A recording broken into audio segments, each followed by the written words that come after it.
Hello दोस्तों, स्वागत है आपका एक बार फिर से निखिल विद स्टडी में। दोस्तों, आज मैं आपको वक्फ संशोधन विधेयक के जो लाभ हैं मैं उनके बारे में बताऊंगा। और मैंने कल की वीडियो में ये भी बता दिया था कि वक्फ विधेयक है क्या। दोस्तों, आज भी एक छोटा सा परिचय दूंगा वक्फ जो है क्या वक्फ। तो चैनल पर नए हैं, चैनल को जरूर सब्सक्राइब कर लेना और चलते हैं अपनी डिटेल की ओर। दोस्तों, सबसे पहले हम यहाँ देखते हैं कि वक्फ क्या है। तो वक्फ की अवधारणा, ठीक है दोस्तों, वक्फ की अवधारणा इस्लामी कानूनों और परंपराओं में निहित है। दोस्तों, किसमें है ये? परंपराओं में निहित है। किसकी परंपराओं में दोस्तों? इस्लामी कानूनी की परंपरा। यह एक मुस्लिम द्वारा मस्जिद, स्कूल, अस्पताल या अन्य सार्वजनिक स्थानों के निर्माण जैसे धर्मार्थ और धार्मिक उद्देश्यों के लिए किए गए दान को संदर्भित करता है। ठीक है, किसके लिए संदर्भित करता है? जो कि मस्जिद, स्कूल, अस्पताल या अन्य सार्वजनिक स्थानों के निर्माण के लिए दान को या धार्मिक उद्देश्यों के लिए संदर्भित करता है। ठीक है दोस्तों, वक्फ की एक और परिभाषित विशेषता यह है कि यह अविभाज्य है, जिसका अर्थ है कि इसे बेचा, उपहार या विरासत में नहीं दिया जा सकता। उस पर कोई बोझ नहीं डाला जा सकता। एक बार वक्फ के रूप में नामित होने के बाद स्वामित्व वक्फ या करने वाले व्यक्ति से अल्लाह को हस्तांतरित हो जाता है। ठीक है दोस्तों, उसके बाद ये जो है अल्लाह को जो है हस्तांतरित हो जाता है। इसके बाद जिससे यह अपरिवर्तनीय हो जाता है, चूँकि अल्लाह हमेशा के लिए, इसलिए वक्फ संपत्ति भी हमेशा के लिए। ठीक है, ये इनके थोड़े नियम हैं दोस्तों। उसके बाद जो है लंबे समय से चले आ रहे मुद्दों का समाधान करना। दोस्तों, वक्फ विधेयक का उद्देश्य निम्नलिखित मुद्दों का समाधान करना है, जैसे नंबर 1, वक्फ संपत्ति प्रबंध में पारदर्शिता की कमी। ठीक है। नंबर 2, वक्फ भूमि अभिलेखों का अधूरा सर्वेक्षण, म्यूटेशन। महिलाओं के उत्तराधिकार अधिकारों के लिए अपर्याप्त प्रावधान। दोस्तों, 4, अतिक्रमण सहित बड़ी संख्या में लंबे समय से चले आ रहे मुकदमे। वर्ष 2013 10,381 मामले लंबित थे, जो अब बढ़कर 21,618 हो गए हैं। नेक्स्ट है हमारा 5 नंबर पॉइंट। दोस्तों, ये बोल रहा है कि किसी भी संपत्ति को अपनी जांच के आधार पर वक्फ की संपत्ति घोषित करने की वक्फ बोर्डों को अतार्किक शक्ति। दोस्तों, इनकी एक तार्किक नहीं, अतार्किक यानी कि इलॉजिकल जो है इनकी संपत्ति हुआ करती है दोस्तों।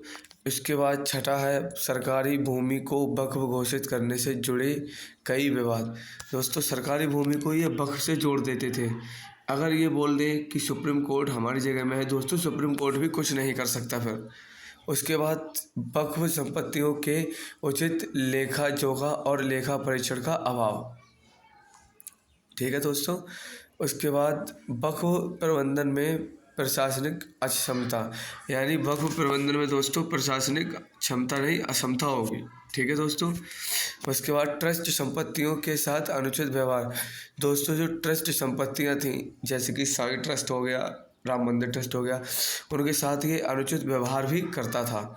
उसके बाद केंद्रीय वक्फ परिषद और राज्य वक्फ बोर्डों में हितधारकों का काम प्रतिनिधित्व।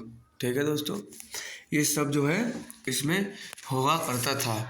नेक्स्ट है वक्फ संशोधन विधेयक 2025। दोस्तों, इसका उद्देश्य जो है वक्फ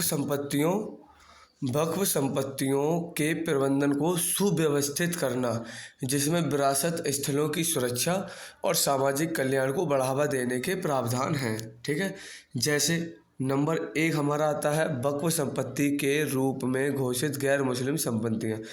दोस्तों इसमें क्या हुआ करता था कि वक्फ संपत्ति के रूप में ना गैर मुस्लिम संपत्तियों को ये जो है घोषित कर लेते थे। वक्फ संपत्ति या वक्फ संशोधन विधेयक 2025 का उद्देश्य विरासत स्थलों और व्यक्ति संपत्ति अधिकारों की सुरक्षा करते हुए वक्फ संपत्ति प्रबंधन को सुव्यवस्थित करना है। विभिन्न राज्यों में वक्फ संपत्ति के दावों को लेकर विवाद देखे गए हैं। दोस्तों ये बहुत ही ज़्यादा देखे गए हैं। पूरे के पूरे गांव को वक्फ संपत्ति घोषित कर दिया जाता था, जिससे कानूनी लड़ाई और सामुदायिक चिंताएं पैदा हुई। ये रियल है, सामुदायिक लड़ाई जो है चिंताएं पैदा हुई थी और उसी चिंताओं को मद्देनजर रखते हुए इस बिल को संविधान के तहत राज्यसभा और लोकसभा में लागू किया गया।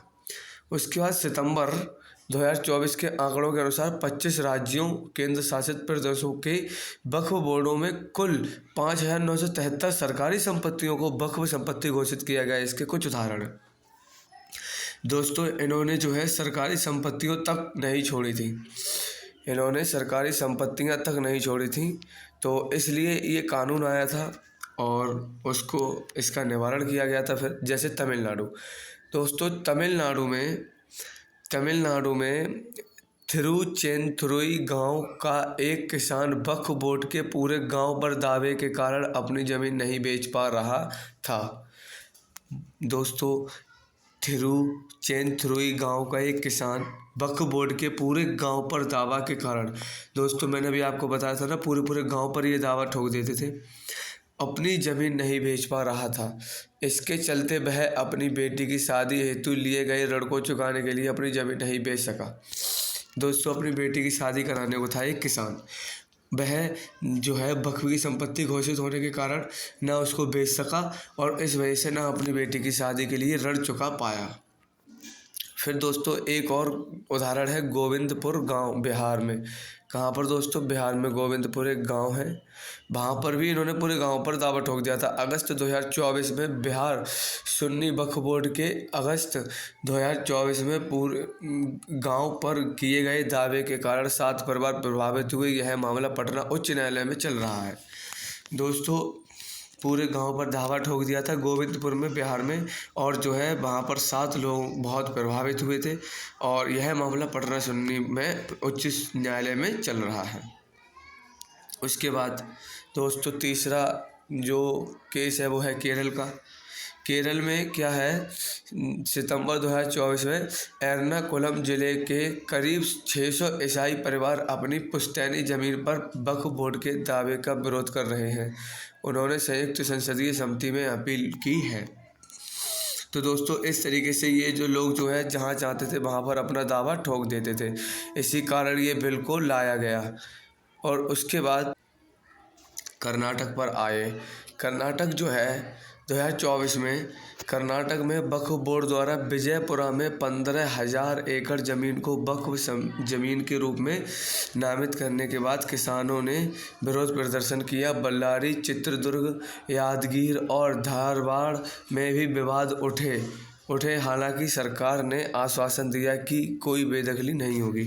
दोस्तों इस तरीके से ये लोग अपनी मनमानी किया करते थे, इस वजह से ये बिल जो है लागू किया गया था। उसके बाद आता है हमारा नेक्स्ट दोस्तों है उत्तर प्रदेश। दोस्तों उत्तर प्रदेश में उत्तर प्रदेश जो है राज्य बोर्ड के कथित भ्रष्टाचार और कुप्रबंधन के खिलाफ शिकायतें उठाई गई। दोस्तों इसके अलावा वक्फ बोर्ड संशोधन विधेयक पर गठित संयुक्त समिति को वक्फ बोर्डों द्वारा संपत्तियों के गैर कानूनी दावे के बारे में कुछ शिकायतें प्राप्त हुए, जो इस प्रकार हैं। दोस्तों कई शिकायतें हुई थी, जैसे कि कर्नाटक की शिकायत है। दोस्तों एक कर्नाटक की शिकायत है 1975 से 2020 तक की।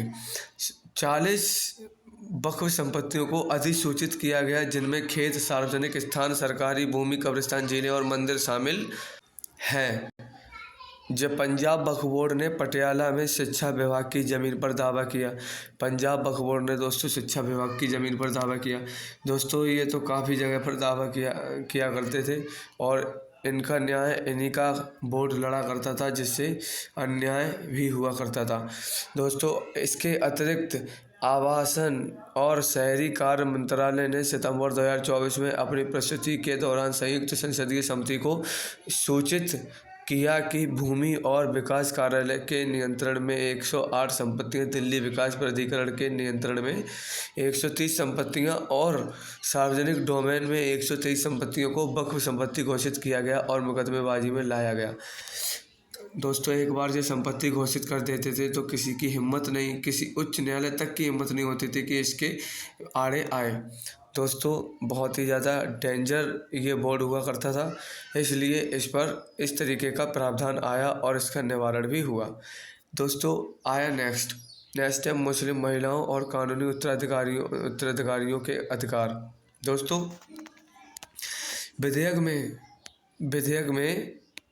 विधेयक में स्व सहायता समूहों और वित्तीय स्वतंत्रता कार्यक्रमों को बढ़ावा देकर मुस्लिम महिलाओं, विशेष रूप से विधवाओं और तलाकशुदा महिलाओं की आर्थिक और सामाजिक स्थिति में सुधार करने का भी प्रयास किया गया। इसके अतिरिक्त विधेयक का उद्देश्य मुस्लिम महिलाओं से के लाभ के लिए निम्नलिखित साक्ष्य प्राप्त करना है। जैसे नंबर 1, वक्फ प्रबंधन में पारदर्शिता। दोस्तों, भ्रष्टाचार पर अंकुश लगाने के लिए वक्फ रिकॉर्ड का डिजिटलीकरण। ठीक है। उसके बाद आता है कानूनी सहायता और सामाजिक कल्याण, पारिवारिक विवादों और अधिकारों के लिए कानून सहायता केंद्रों की स्थापना। नेक्स्ट है दोस्तों सांस्कृतिक और धार्मिक पहचान। सांस्कृतिक संरक्षण और अंतर धार्मिक संवाद को मजबूत करना। ठीक है दोस्तों। नेक्स्ट आते हैं हम महिलाओं की भागीदारी, पारदर्शिता सुनिश्चित करती है और वक्फ संसाधनों को इस दिशा में निर्देशित करती है। ठीक है दोस्तों। जैसे मुस्लिम लड़कियों के लिए छात्रवृत्ति, स्वास्थ्य सेवा और मातृत्व कल्याण, महिला उद्यमियों के लिए कौशल विकास और माइक्रो फाइनेंस सहायता, फैशन डिजाइन, स्वास्थ्य सेवा और उद्यमिता जैसे क्षेत्रों में व्यावसायिक प्रशिक्षण, उत्तराधिकार विवादों और घरेलू हिंसा मामलों के लिए कानूनी सहायता केंद्रों की स्थापना और विधवाओं के लिए पेंशन योजनाएं। ठीक है। ये सब जो है महिलाओं की भागीदारी के लिए है। उसके बाद गरीबों का दोस्तों उत्थान है। इसमें बताया गया है वक्फ धार्मिक, धर्मार्थ और सामाजिक कल्याणों की जरूरत को पूरा करने में महत्वपूर्ण भूमिका निभाता है, खासकर वंचितों के लिए। हालांकि कुप्रबंधन, अतिक्रमण और पारदर्शिता की कमी के कारण इसका प्रभाव अक्सर कम हो जाता है। गरीबों के लिए वक्फ के कुछ प्रमुख लाभ हैं। नंबर 1 है पारदर्शिता और जवाबदेही के लिए डिजिटलीकरण। ठीक है। जैसे एक केंद्रीकरण डिजिटल पोर्टल वक्फ संपत्तियों की पहचान करेगा, जिससे बेहतर निगरानी और प्रबंधन सुनिश्चित होगा। नंबर 2, ऑडिटिंग और अकाउंटिंग उपायों से वित्तीय कुप्रबंधन को रोका जा सकेगा और यह सुनिश्चित किया जा सकेगा कि इसके फंड का इस्तेमाल केवल कल्याणकारी उद्देश्यों के लिए किया जाएगा। नेक्स्ट नंबर 2, कल्याण और विकास के लिए राजस्व में वृद्धि। ठीक है। वक्फ भूमि के दुरुपयोग और अवैध कब्जे को रोकने से वक्फ बोर्डों से राजस्व में वृद्धि होगी, जिससे उन्हें कल्याणकारी कार्यक्रमों का विस्तार करने में मदद मिलेगी। ठीक है। नंबर 2 है स्वास्थ्य सेवा, शिक्षा, आवास और आजीविका सहायता के लिए धन आवंटित किया जाएगा, जिससे आर्थिक रूप से कमजोर वर्गों को प्रत्यक्ष लाभ होगा। नियमित ऑडिट और निरीक्षण वित्तीय अनुशासन को बढ़ावा देंगे और वक्फ प्रबंधन में जनता का विश्वास मजबूत करेंगे। उसके बाद आता है नेक्स्ट है दोस्तों प्रशासनिक चुनौतियों का समाधान। दोस्तों, प्रशासनिक चुनौतियों का समाधान क्या क्या होगा वो बताता हूँ। जैसे वक्फ संशोधन विधेयक 2025 में निम्नलिखित उपायों के जरिए व्यवस्था में सुधार करने का लक्ष्य। संपत्ति प्रबंधन में पारदर्शिता बढ़ाना, वक्फ बोर्ड और स्थानीय अधिकारियों के बीच तालमेल में सुव्यवस्थित करना, हितधारकों के अधिकारों की रक्षा सुनिश्चित करना। ठीक है। नंबर 5 आता है पिछड़े वर्गों और मुस्लिम समुदायों के अन्य सांप्रदायिक सशक्तिकरण। दोस्तों, यह है विधेयक का उद्देश्य वक्फ बोर्ड को बेहतर वक्फ शासन और निर्णय लेने के लिए विभिन्न मुस्लिम संप्रदायों को प्रतिनिधित्व देकर अधिक समावेशी बनाना है। ठीक है। उसके बाद जैसे पॉइंट है हमारा, पॉइंट है विधेयक में राज्य केंद्र शासित प्रदेशों के वक्फ बोर्डों में बोहरा और आगा खानी समुदायों से एक एक सदस्य को शामिल करने का प्रावधान है। साथ ही बोर्ड में शिया और सुन्नी सदस्यों के अलावा पिछड़े वर्गों से संबंधित मुसलमान का प्रतिनिधित्व होगा। नगर पालिकाओं या पंचायतों से 2 या अधिक निर्वाचित सदस्यों को शामिल करना वक्फ मामलों में स्थानीय शासन को मजबूत करना होगा। दोस्तों, बोर्ड केंद्रीय वक्फ परिषद में पदेन सदस्यों को छोड़कर 2 गैर मुस्लिम सदस्य होंगे। ठीक है, इससे जो है अपनी मनमानी नहीं चल पाएगी इन लोगों की। दोस्तों, ये निष्कर्ष है, इसको हटाओ। मैं आपको कुछ महत्वपूर्ण तथ्य बताऊंगा। दोस्तों, अभी जो है हाल ही में लोकसभा में LS बोल देता हूँ मैं इसको। दोस्तों, लोकसभा में जो है कितने बहुमत मिले हैं वो आपको मैं बताऊंगा। तो दोस्तों, लोकसभा में टोटल 520 जो है मत पड़े थे। उसमें से 288 पक्ष में थे, मतलब 288 पक्ष में मतलब विपक्ष में थे, यानी जो वक्फ बोर्ड है उसके पक्ष में नहीं थे। 288 ये जो है न्याय दिलाने के पक्ष में थे, और वक्फ बोर्ड के पक्ष में थे दोस्तों 232 सदस्य। ठीक है, उसके बाद नेक्स्ट हमारा राज्यसभा को दोस्तों मैं RS से भी प्रकट कर सकता हूँ। RS यानी कि राज्यसभा। इसमें दोस्तों टोटल 223 लोगों ने मत दिया था, जिसमें से 128 वक्फ बोर्ड के विपक्ष में और 95 वक्फ बोर्ड के पक्ष में।